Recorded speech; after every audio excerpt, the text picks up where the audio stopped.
বছর। ইসলাম কত সুন্দর, কোরআন কি আশ্চর্যজনক এক কিতাব, আশ্চর্য। আর রাসূলুল্লাহ সাল্লাল্লাহু আলাইহি ওয়াসাল্লাম কোরআনে পাকের কি বিস্ময়কর ব্যাখ্যা দিয়ে গেছেন, যেটা আমাদের এই মাদ্রাসাগুলোতে আলহামদুলিল্লাহ পড়ানো হয়। লোকেরা পরামর্শ দেয় যে এখানে এই জেনারেল লাইনের এগুলো সিলেবাস ঢুকান। যেগুলো এখানে কিতাব পড়ানো হয় এগুলো পড়তে পড়তে ছেলেরা ক্লান্ত, এটার এত ভারী বোঝা বহন করতে তারা ক্লান্ত। আর যদি বাইরের থেকে আরো কিছু এর মধ্যে ঢুকানো হয় তা আসল ভালো আলেম তো তৈরি হবে না। গাইড পড়ে এসে মৌলবী হওয়া লাগবে, যা জিজ্ঞেস করলে কিছু বলতে পারবে না, ইসলামী শরীয়ত সম্পর্কে কিছু বলতে পারবে না। গাইড পড়ে তো পরীক্ষা দিয়ে পাস করা যায় চাকরির জন্য, আলেম হওয়ার জন্য এই সব কিতাবাদি বিস্তারিতভাবে, ব্যাপকভাবে, মজবুতভাবে পড়তে হবে। কোরআনের একটা আয়াতের অর্থ জিজ্ঞেস করলে সে যদি বললো হ্যাঁ মেয়ে ঠিক বলছেন আপনি, সেজন্য কসম করে বলতে পারে আমি যেটা বলছি এটাই সঠিক অর্থ, তখন বোঝা গেল সে আলেম হয়েছে। আর সে যেটা বলছে সে অর্থ এবং ব্যাখ্যা কসম করে বলার মতো অবস্থান যদি না হয় সে আলেম না, সে কাঁচা মানুষ। কি কথা বুঝতেছেন? এইরকম আলেম হওয়ার জন্য কিতাবাদি ব্যাপকভাবে আদ্যপান্ত আমাদেরকে পড়তে হবে, বুঝতে হবে। আমাদের দারুল দেওবন্দের যে শিক্ষার ধারা সেটা এরকম, বড় পরিশ্রম করে এখানে পড়া হয়, পড়ানো হয়। মাশাআল্লাহ সেরকম আলেমের দিন তৈরি হয়। তবে এখানে একটা কথা আছে, আমরা জানি যে আমাদের সমাজের অনেক শিক্ষিত লোক, জ্ঞানী গুণী লোক, সম্ভ্রান্ত লোক, অনেক আলেমের কথাবার্তা, চাল চলন, আচার আচরণ, উঠা বসা, সামাজিকতা দেখলে বিরক্ত হন। কিরকম আলেম, কথাও বলতে জানেন না, একটা সমাজে নিয়ে বসতেও জানেন না। পোশাক আদির ধরন দেখলো যে পোশাক আদিও যেন গুছায় পড়তে শিখেন নাই। এরকম বহু মৌলবী সাহেব আছে আমাদের সমাজে।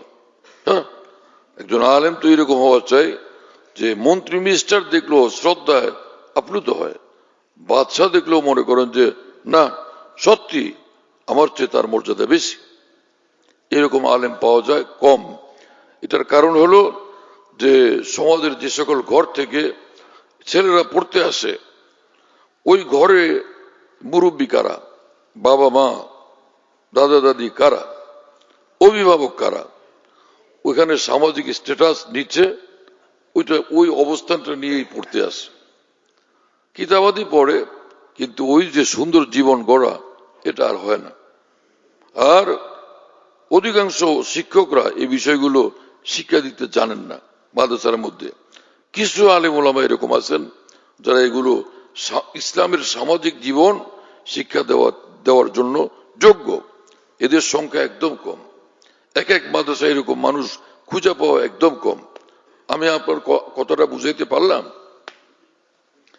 একটা উদাহরণ দিই।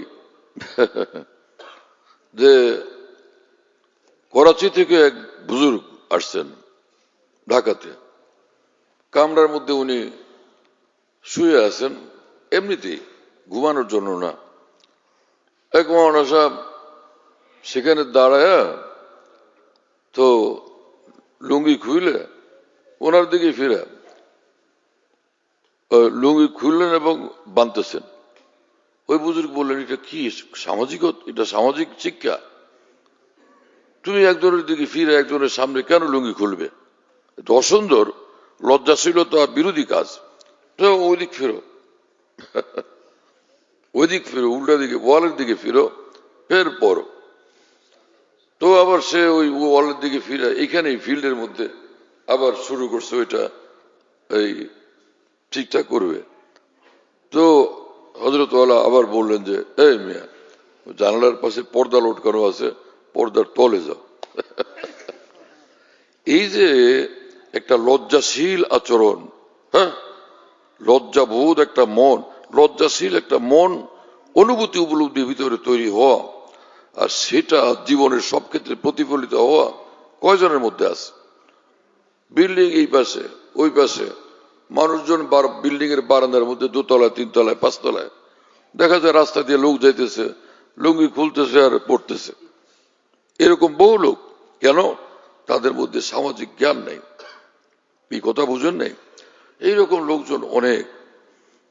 এজন্য দরকার কি যে খালি মাদ্রাসায় বুখারী পাস, দাওরা পাস আলেম হলে চলবে না, বরং এ আলেম এই দাওরা হাদিস পর্যন্ত কোর্স কমপ্লিট করার পর কোন কামেল ওলি, যিনি মানুষকে মানুষ বানাইতে জানেন, এরকম একজনের কাছে যাওয়া লাগবে।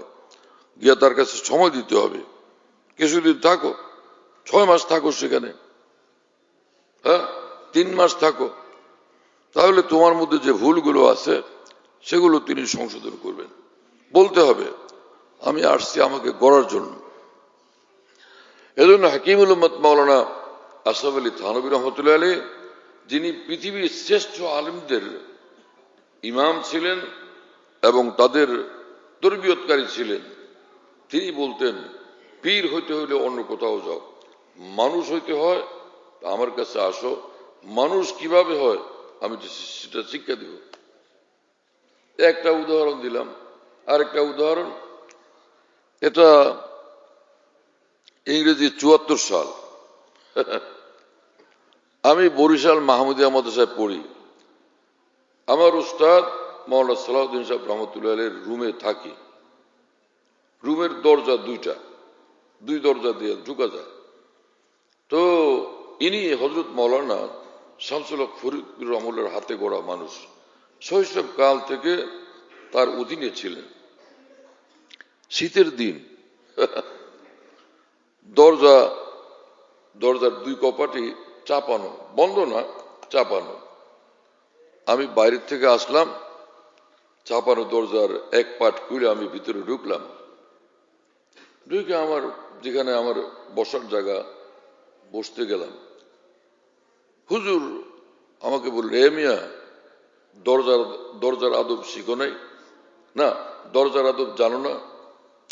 আমি হতভম্ব হইলাম যে তখন আমার দাড়ি মোচ এখনো গজায় নেই, গ্রাম দেশ থেকে আসছি। দরজার আদব কি জিনিস?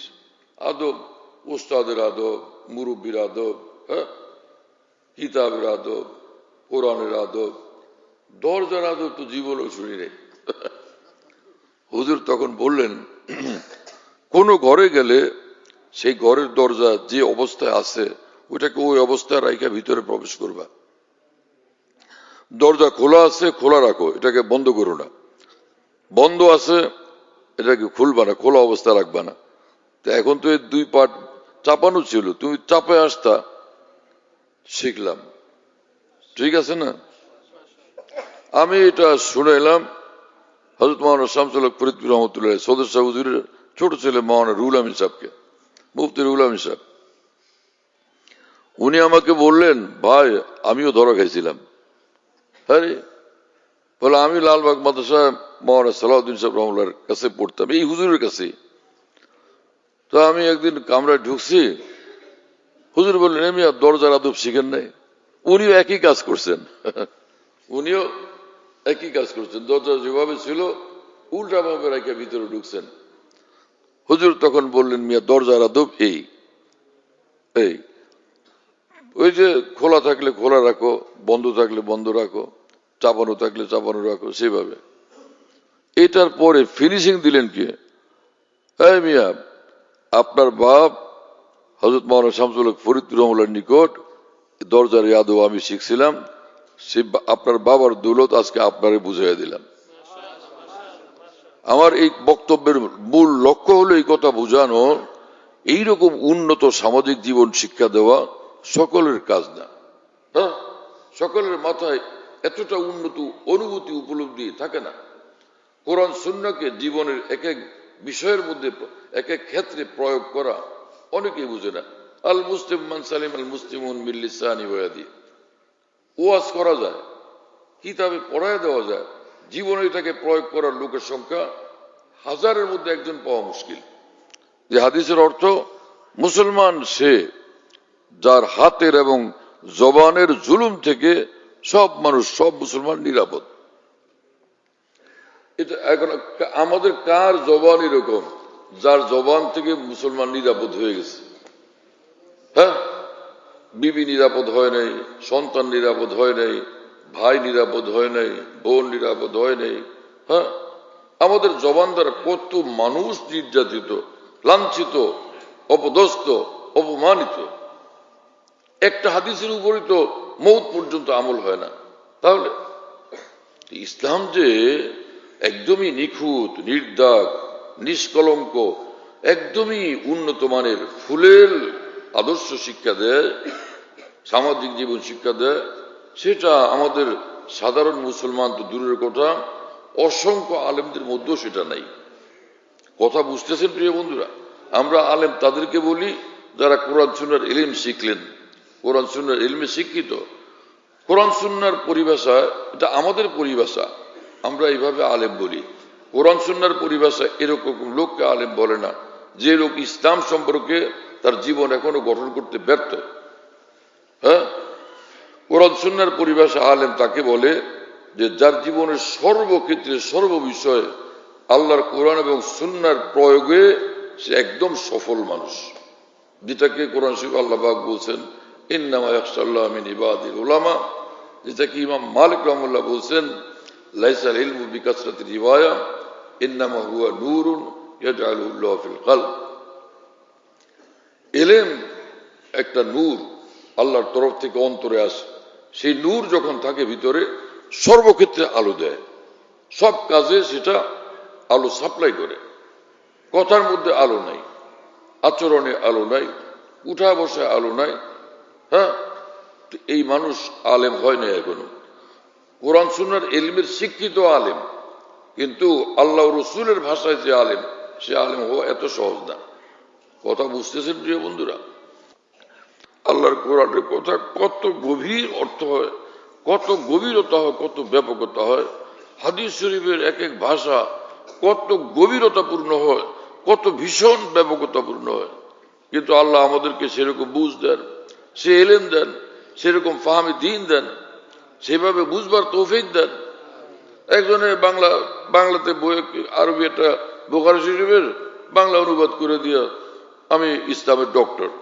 আরে ভাই, এরকম কোন আরবির একটু অনুবাদ করে দিয়ে কয়েক হাদিসের এরকম ডক্টর হওয়া যায়, কিন্তু যে সহি আলেমীদের নায়েব রাসূল হওয়া এত সহজ বিষয় নয়। আলেম দ্বীন ছিলেন আল্লামা সাব্বির আহমদ উসমানী রহমতুল্লাহ আলাইহি, আল্লামা জাফর আহমদ উসমানী রহমতুল্লাহ আলাইহি, হাকিমুল মাওলানা সাহেব আলী থানভী রহমতুল্লাহ আলাইহি, শাইখুল ইসলাম মাওলানা হোসেন আহমদ মাদানী রহমতুল্লাহ আলাইহি, হুজ্জতুল ইসলাম মাওলানা কাসেম নানভী রহমতুল্লাহ আলাইহি, মাওলানা রশিদ আহমদ গঙ্গুই রহমতুল্লাহ আলাইহি, মুজাদ্দিদ আলফ সানি রহমতুল্লাহ আলাইহি, ইমাম শাহুল্লাহ মুহাদ্দিস দেহলভী রহমতুল্লাহ আলাইহি, ইমাম গজালি রহমতুল্লাহ আলাইহি। হ্যাঁ, এই সকল মানুষরা আলেম দ্বীন ছিলেন, যাদের ইলমের গভীরতা ছিল আর ব্যাপকতা ছিল এবং পরিপক্কতা ছিল, যেটা বলতেন পাকা পাকা বলতেন। আমরা একটা বলতে এমন আমরা ইসলামের ব্যাখ্যাতা, ইসলামী চিন্তাবিদের দল, একটা বললে বা লিখলে পৃথিবীর সব আলেমরা বিরুদ্ধে লেগে যায়। হ্যাঁ, আপনি কি বলছেন? আপনি বেয়াদব, রসুলের শানে বেয়াদবি করছেন, কোরআনের শানে বেয়াদবি করছেন, নবীর শানে বেয়াদবি করছেন, হ্যাঁ, সাহাবীর শানে বেয়াদবি করছেন। এরকম বেয়াদবি করতে গিয়া ইসলামের খেদমত কেমনে হবে? এই কথা বুঝেন নাই? কিন্তু ইমাম গাজ্জালী যখন বলেন তখন তো কেউ কথা বলতে পারে না যে আপনি বেয়াদবি করছেন, বলতে পারে? যখন ইমাম শাহুল্লাহ দেহলভী বলেন তখন কেউ বলতে পারে যে আপনি বেয়াদবি করছেন? এইরকম কথা কারো বলার সুযোগ হয় না। আলেম হইতে হলে এইরকম মজবুত, দক্ষ, পরিপক্ক আলেমী দ্বীন হওয়া চাই। হ্যাঁ, আল্লাহ আমাদের উলামায়ে দ্বীনকে এইভাবে কবুল করেন, আমাদেরকে এইভাবে কবুল করেন, আর আমাদের মুসলিম সমাজকে এইরকম উলামায়ে দ্বীনকে অনুসরণ করার তৌফিক দানে ধন্য করেন।